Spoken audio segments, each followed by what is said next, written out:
dimensions because many of those dimensions will show up in the catalog. So when we say we have a W12, it means it's a W shape, and the 12 is the nominal depth of the member, which in this case is right here. That's the depth of the member. It's in the picture also.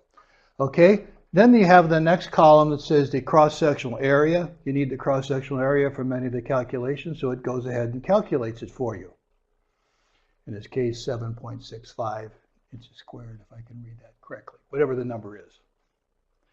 And the graphics is really terrible on this projector, but we'll worry about that. Yeah, you can almost read it there too. Okay, then after the area column, the next two columns are under the overall heading of the depth, and you'll see that there's two sets of column depths. There's a set of in decimals to 3 significant figures, and right next to it for the 12 by 40, it tells you how deep it is in fractions. The intention is that the decimal numbers are used in your calculations, and the fractional numbers are used on drawings. You can tell for this particular example, they're not the same. Okay? So we basically see that the depth is 12.2 inches for the calculations, and it's 12 1/4 for the drawings, and clearly we know they're not the same. But AISC, all of its numbers that you're supposed to use in calculations in this whole manual will always be to 3 significant figures. Not to a certain number of decimal points, to 3 significant figures. And the reason they do that, besides the fact it takes up less room in the manual to put all these numbers in, it also is consistent with the loads that we're lucky to know to 1 significant figure. Some of the loads in the building code, live loads, are to the nearest 10 pounds per square foot. So it doesn't make sense to give all of these dimensions to 8 significant figures or 6 decimal points just because your calculator computer can do it. So it gives everything to 3 significant figures.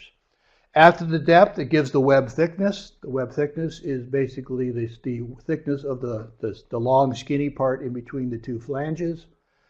And for this 12 by 40, it tells you that the web thickness is 0.23 inches, which you would dimension on a drawing as 1/4 inch. Goes on, gives the flange thickness in both ways and the flange width in both ways. So basically, many of the dimensions that show up next to the section are given 2 different ways depending on whether you're doing calcs or drawings.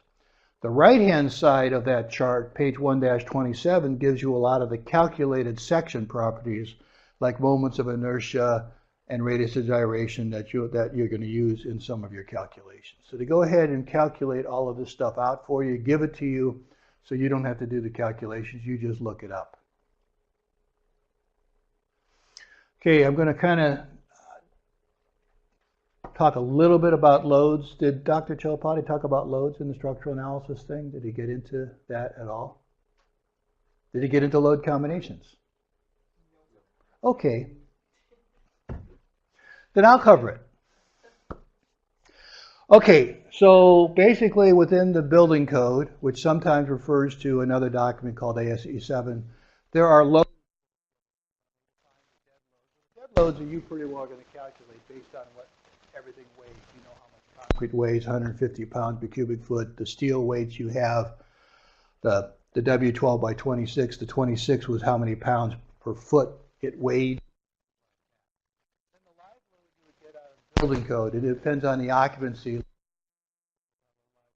40 pounds per square foot over the whole floor area, a library. Okay, and we kind of distinguish it when we get the load combination. We just give them the different letters. We're going to combine them. And I give you some examples. Some other gravity loads, we have snow.